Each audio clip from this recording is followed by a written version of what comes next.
Recently, Rick and Morty finished its 4th season. The newer episodes revealed a lot about the core cast, as well as introduced some new characters and twists. Consider this our deep dive into the morality of one of the craziest cartoons of all time. We want to know who's the most good and who's the most evil. That was sweet, thank you. I love you.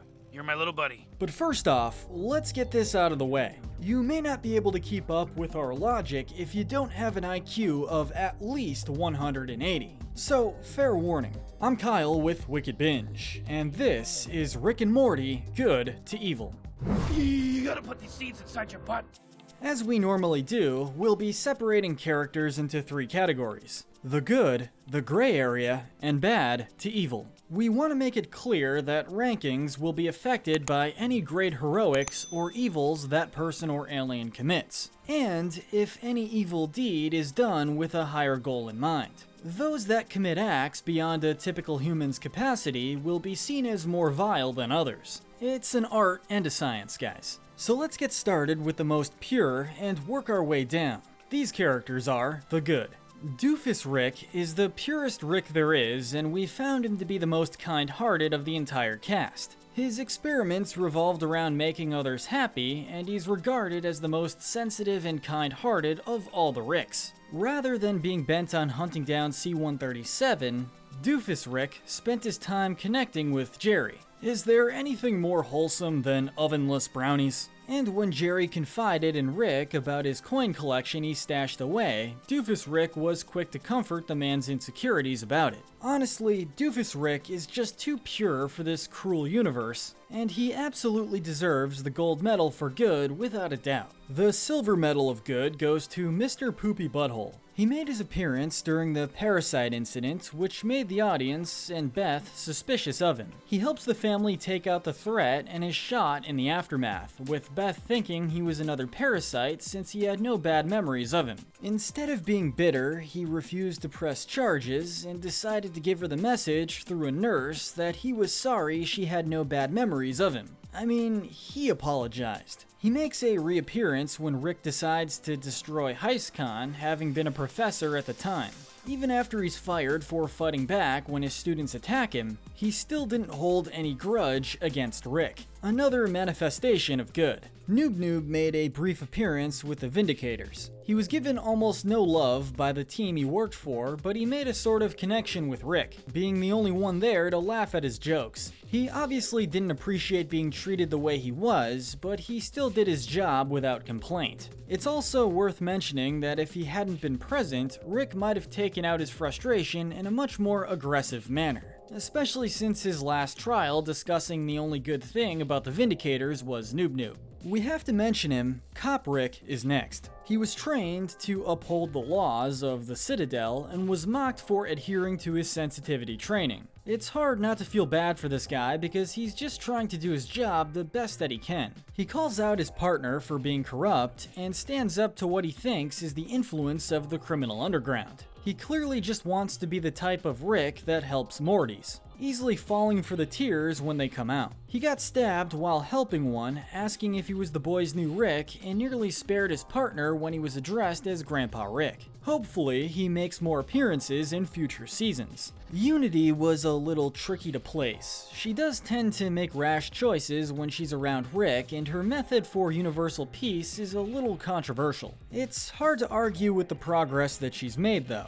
She turned individuals once child abusers and prostitutes into more functional members of society. Unlike most beings that would simply kill off anyone flawed and control them through fear, she just changes their behavior. It's through mind control, which is a gray area topic, sure, but she does a good job defending herself when Summer confronts her. And it says a lot about her character that she was able to see the downward spiral she was in just being around Rick. The note she left him was rather heartbreaking, but it was for the best. Next is Jessica. She's labeled as Morty's crush and isn't given a lot of screen time. She's a weird mixture of your typical high school girl and a thoughtful young woman. She falls for guys that treat her like an object, but she also takes the time to give Morty a kind word now and again. She even wound up helping Rick retoxify Morty to get him back, taking pity when Rick kept drunk dialing her and crying. There's also a moment in the Season 5 trailer where she has a heart-to-heart with Morty, claiming she didn't want to assume he liked her, but had hoped he did before asking him out. Since we'll be seeing more of her, it'll be interesting to see how her character grows. We're gonna quickly mention Elon Tusk. CEO of Tuskla, he's something of a friend to Rick. Rick describes him as a less controlling version of Elon Musk, but he still shows some controlling behavior. That said, he mentioned that growing up with Tusks posed many social challenges to overcome, which made him more prone to collaboration, so that's good. Summer's occasional friend Nancy is next. Self-conscious, ignored, and pretty self-righteous at times. Now, Summer had been a bad friend, blowing her off, but Nancy proved to have problems as well. She shamed Summer as she left the party, calling her out for being shallow and two-faced. As far as teenage girls go, she was certainly not as ruthless as she could have been. In fact, she actually made another appearance later at a sleepover, showing they were able to patch up their sort of friendship. Next is Dr. Wong. The original expectation was that she would be your normal cartoon therapist. Unhelpful, judgmental, and easy to write off. But she surprised us all. She not only made very valid and accurate points about the Sanchez-Smith family, but took Rick head-on when he tried to berate her career choice. And she didn't do it in a way that told Rick he was wrong. She calmly took his criticism and called it valid in its own way, admitting that her help wasn't for everyone. It'll be interesting to see how she helps them as the series progresses. GlaxoSlimSlum was the marriage counselor of Beth and Jerry. Even though pretty much everything hits the fan when he tries to help them, he does try to perform his job to the best of his ability. When danger does come up, he tries his best to get everyone to safety. We give this guy props for telling Beth and Jerry just how wrong and unstable their relationship was. And that wraps up the good area. We now enter neutral territory. This is the gray area. Our next listing has a can-do attitude. Mr. Meeseeks was a little odd to place. The Meeseeks do very simple jobs for people, and their whole existence is to be helpful and not cease to be until their task is completed. The only problem that comes into play is when the requests are more than they can handle, and this is where the drop in ranking comes in. They tend to be very violent when they have to live longer than anticipated. They resort to killing one another and even take people hostage to get Jerry to do what they wanted. Pleasant creatures normally, but keep your needs as simple as possible. We'll place Morty's almost girlfriend Stacy next. She didn't stay long, but she did make an impression. She fell for the non-toxic version of Morty, taking his place in the containment unit after he used their agreed safe word. In their initial interaction, she was very cold and distant, but was quick to warm up to Morty when he approached her with genuine interest. Once she was treated as a person rather than just a pretty face at the bar, she returned the gesture and granted Morty nothing but respect. Moving on to Morty. Morty is a normal teenage boy for the most part. He has issues with his family and self-esteem and can lash out, but that doesn't make him bad. He gets pushed around because it's easy to do so, and he still tries to look on the bright side of things. While he knows people in his life aren't perfect, Morty always holds back outright rejecting a person, in an attempt to give them a chance. Even when being insulted and emotionally crippled by people like his grandfather, he still defends those same individuals in his life. When Summer was losing her cool, he tried to get her to talk about it. When Snuffles was taking over, Morty was spared because of his kindness. Now, that doesn't mean this young man doesn't have a dark side. In situations like the Purge, he snaps and allows his urge to fight take over, resulting in a lot of violence. But much of that aside, Morty is usually a pretty good boy, but he's unfortunately easy to manipulate. We'll place Beth here next. A loving mother who tries her best, she has her faults. Being Rick's daughter, she takes a lot after him. She's proud, unapologetic, and wants to be regarded as the best in whatever she does. She did have an issue with the way her life was going, allowing a clone of herself to be made so she could experience being on her own. But clone Beth and regular Beth have much of the same personality traits, with the newer Beth just being able to defend herself in a fight easier. What places her in the gray area is that she allows herself to be in a toxic and loveless marriage because of fear. She hesitates about moving on, falling back on her abandonment issues. Even when Rick accused her of being a sociopath, she claimed it was only to get love and attention from her father. Bird Person is a conflicting character the more you see him.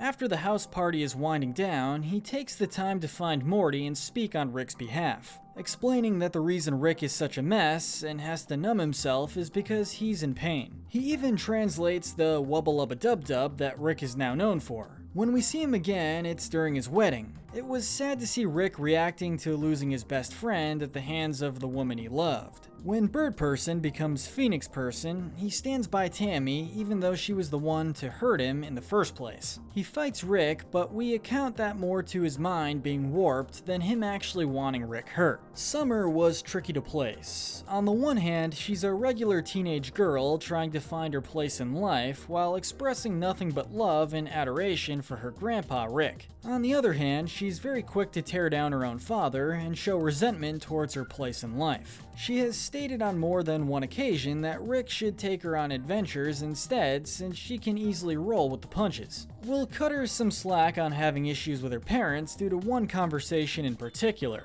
When Summer was already feeling vulnerable and Jerry and Beth blurted out that they had seriously considered terminating the pregnancy when Beth was pregnant with her, that's not something pleasant to hear under any circumstance, but hearing it from your parents along with how they gave up their hopes and dreams is going to leave a mark. Though she can be difficult, she loves her brother and grandpa and enjoys being with them no matter how crazy the situation. We'll mention Armathy next. The arm Morty used to fight on the post-apocalyptic planet, Armathy was out for one thing in the end. We see flashbacks explaining that the leader of their planet had given the orders that killed Armathy's family, and the man couldn't leave Morty until it was done. While Morty had grown attached to the thing that made him feel stronger, they did ultimately work together to give Armathy closure. We would typically place those who have murdered lower on our lists, but this felt more justified than many other murders committed on the show. Gaia is next, being the one to claim Rick had impregnated her. She's very no-nonsense, speaking in a robotic tone and seeking help from the man she claimed helped her create new life. Even if the new life was a little strange and easily manipulated. She earns a lower spot because she did reveal that she realized Reggie was the father and wanted Rick to up and leave after all the work he put in creating a functioning society for the new life. She blamed Rick for Reggie's death, though Rick had stopped fighting for Gaia and the children, and she made a lasting impression that may imply her and her children may make a reappearance. Now, by description, Aberdolf Linkler should be the most neutral character on the show. He shows up to a house party just to express his anger at being created. Really, the best way to describe Aberdolf Linkler is as an insane maniac who is cognitively dissonant and completely confused about his own morality, as well as being a complete emotional disaster. Snuffles is next. He was Morty's pet dog, and while not smart, he was sweet. He was attached to Morty, and so he spared the kid when Snuffles grew intelligent enough to take over the planet. His anger made sense, giving a commentary on how we treat not only our pets, but other people. He was willing to give up his entire empire to try and save Morty from an unknown sickness, trying to repay his human.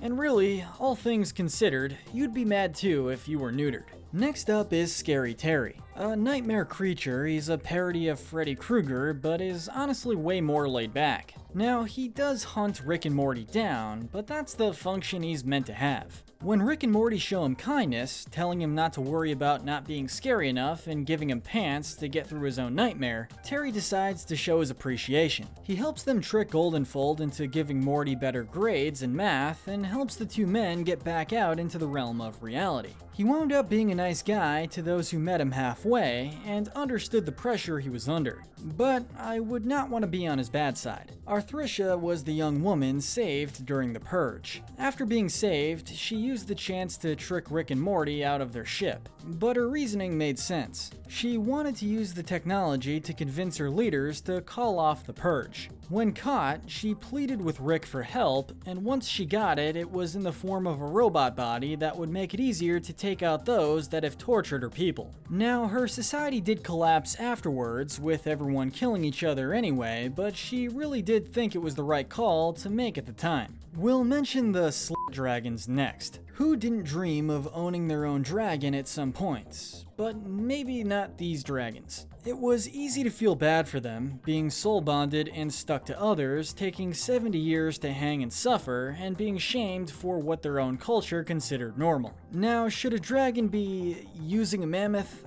Probably not. And ultimately these guys fall from grace because they evidently have a hard time accepting no and keep offering different services. Morty Jr. and his fellow Gazorpians earned a spot together. Now this was one of the many fascinating alien cultures that we got to see in depth on the show, with the females of the species being intelligent and having a higher standing in more elaborate society, and the males being violent and mindless. To Morty's credit, he did start off doing pretty good, but he was fighting an uphill battle against nature. Morty Jr. would have benefited from being told the truth, but we can understand why Morty would have thought that would backfire. Gearhead actually hates being addressed by this name, but he's also an egotistical and long-winded guy, so we don't really care how he wants to be addressed. Seriously, how does a guy manage to be two-faced when he barely has one to begin with? He fakes being in a friendship with Rick just to use him. He was willing to kill Morty, and he took a Vindicator jacket to pose as a hero to impress women, making sure to run from danger once it arose. Someone disassemble this guy.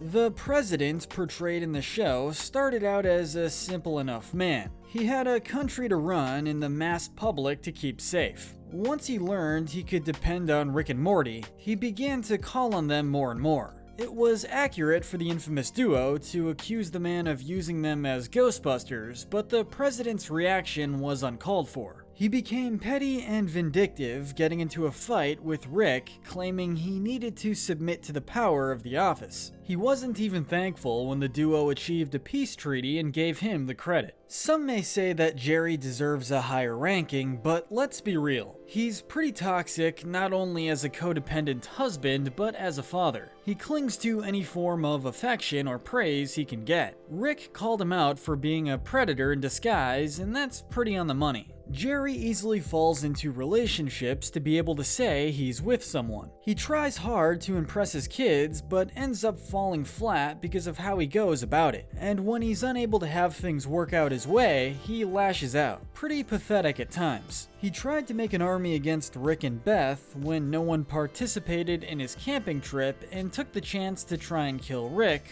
only to regret it when Rick showed him kindness. He's only out for himself oftentimes, even throwing his kids under the bus when he broke up with his alien girlfriend, stating they were the ones that hated her for superficial reasons rather than her radical behavior. Trisha is a close friend to Jessica and Summer, but she is far from innocent. She is very sexual and takes enjoyment from nearly anything, even finding Jerry keeping bees attractive. She places a lot on looks and status, not happy when Morty tries to flirt with Jessica, and outright insults Nancy for her appearance during sleepovers. But she also became emotional seeing a giant Summer and Beth hugging things out and ran off saying she had to call her mom. Next up we get to Mr. Goldenfold. Now, being a simple math teacher, he shouldn't be seen as that bad of a guy, right? He has little faith in his career or his students, but he is teaching one of the most widely despised subjects. So why is he so low on our list? Because he vents his relationship woes on his class, he berates his students, and it is revealed that he has a very unhealthy and illegal interest in Summer. He does get picked on through the show, but he does deserve it to at least some degree.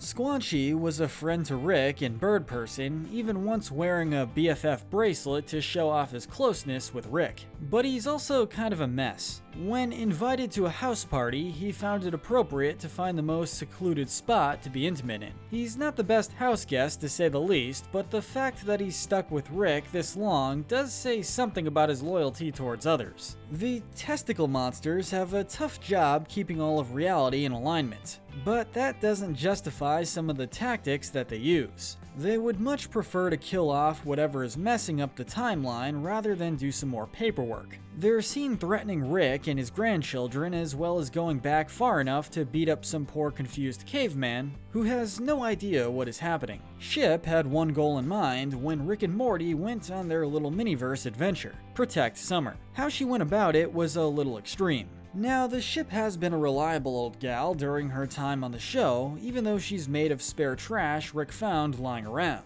She can only do what she's programmed to do, and considering the man that built her, she is going to use extreme methods when she believes they're needed. Shooting at those believed to be a threat, then escalating to physiological torture by making a cop believe his son was alive again was a drastic move. But she also took Summer's order to cease those actions and instead created a peace treaty among the people and the giant spiders on that planet. While we don't know his full story, we'll mention the talking cat. He seemed like a friendly enough character. He mainly interacted with Jerry, trying to convince the man it wasn't worth explaining why he could talk and getting Jerry to simply have fun, until he threw the man under the bus. Once he was thrown off the party boat himself, he was taken back with Jerry and confronted by Rick. Now, this is where his low ranking really comes into play. We don't see what Rick does, so we don't exactly know what the talking cat did, but making a man like Rick Sanchez throw up and immediately pull out his gun to kill you?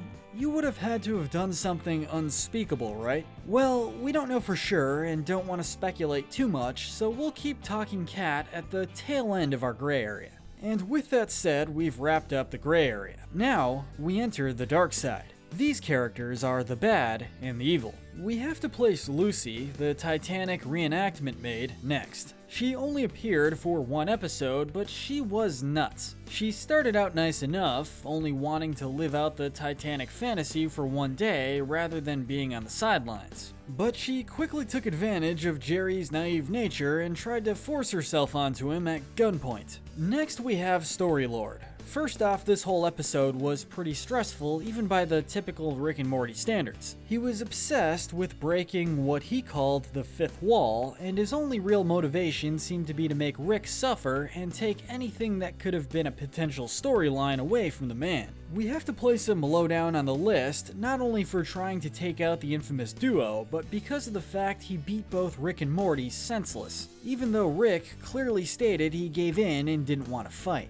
And we're back to killing again. We have to have Krombopolis Michael on the darker part of the list. Being a killer for hire, we could place him lower, but honestly this guy was just so charismatic and charming. It was a delight to see him balance his dark and grisly career with his proper social etiquette. And let's be honest, from what we've seen on the show, he was likely taking out targets that needed to be taken out. We're not saying befriend anyone online claiming to be a hitman, just this guy. Tammy is next. There's no question that she is wicked for one reason alone: killing Bird Person. That is just cold-blooded. Making a person fall for you just so you can get close to his friend and take him out under orders is pretty depraved. It only makes it more heartbreaking when you see Bird Person came back as Phoenix Person, with Tammy still clearly manipulating him. She definitely got what she deserved. We'll briefly mention the Galactic Federation here. They were faceless for the most part, but they were a representation of everything wrong with society.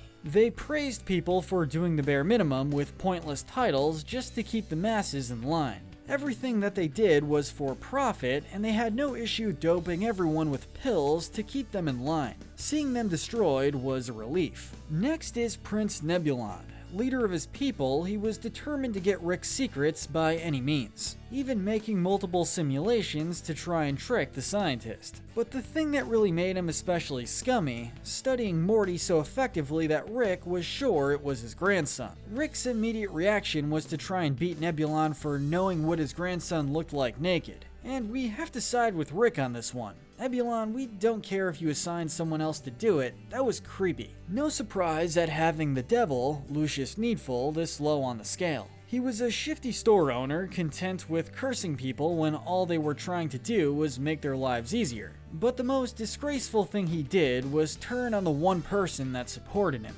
Summer was fine working for him, even knowing who he was, and tried to help boost his confidence again. And how did Lucius repay her? By casting her off when it was convenient for him, taking all the credit for his success. It was incredibly satisfying to see the crap beaten out of him. Alan Rails was a very pitiful vindicator. Quick to anger, he was Supernova's ex-husband. He stayed on the team despite their breakup and his suspicions of her sleeping with another member of the team. He was fast to jump to the conclusion of simply killing Rick to avoid being a part of his game, and always tries to use his ability to show off. Always happy to remind people he can just summon a ghost train for help. Supernova, in spite of claiming to be a hero, has earned a very low ranking.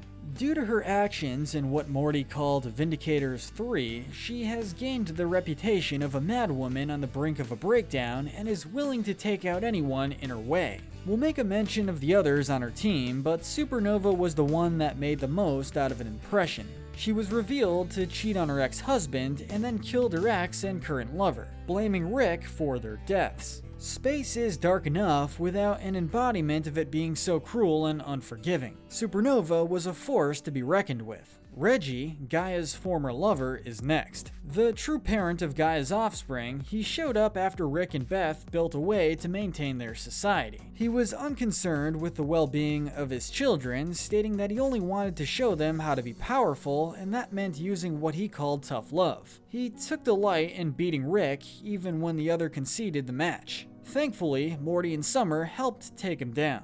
Zeep Zanflorp was content using an entire race to power his own society, unknowingly using Rick's own plan. When he realized that he was a product of Rick's creation and that his society was used to power a car battery, he resorted to throwing a fit and brawling with the fellow scientist. He's arrogant, reluctant to even work with the man who is responsible for his world until Morty has a bunch of savages keep them prisoner. He holds a grudge when Rick leaves, implying that he intends to seek revenge. While we're talking about people justifying murder, this seems like a good place to put Cop Morty. He's the corrupt officer trope, cursing out his new partner for being too sensitive and taking out his anger on his fellow Mortys. He dehumanizes the other Mortys, calling them yellow shirts and having no hesitation with tasing them or flat out killing them. When his partner Rick gives him a chance to stand down and make the right choice, he instead tries to take out Rick, using trickery to let the man's guard down. The Citadel of Ricks was terrifying for one simple reason. It was a horrible mix of Rick's mindset, but fused with the practices of the Galactic Federation. They claimed to hate being controlled by the government, but that was all they did to their own society. Mortys and even most Ricks just didn't have any rights. Anyone out of line was taken care of. When Evil Morty was elected, they tried intimidating the teen to follow their lead because they were going to make things work in their favor anyway.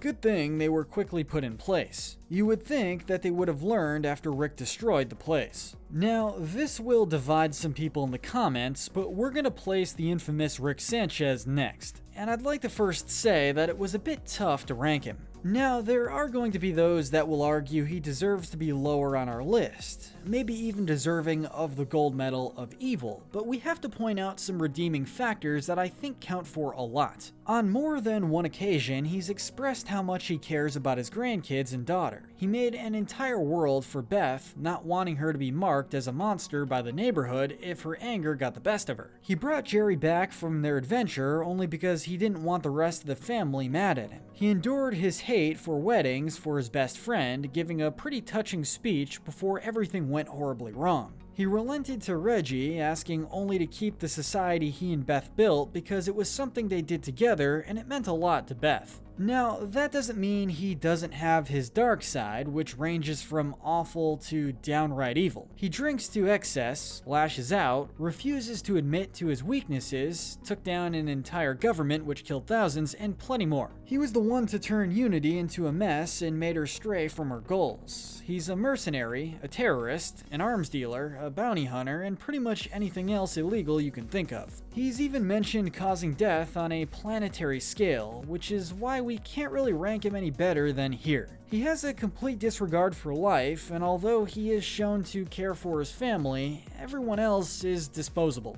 That said, although the scale of his destruction and killing is a very important factor, it's not the only factor. Rick has also had his share of heroics and moments where our hearts broke for him. He gave up his collar to save Morty, content dying in his grandson's place. His toxic self rejoined his healthy self just to save his Morty, holding the boy close and telling him, "It's okay, Grandpa's here." And let's not forget the way he dealt with King Jellybean. Rick is a very, very screwed up individual, and yes, we'd argue his evil side is pretty overwhelming.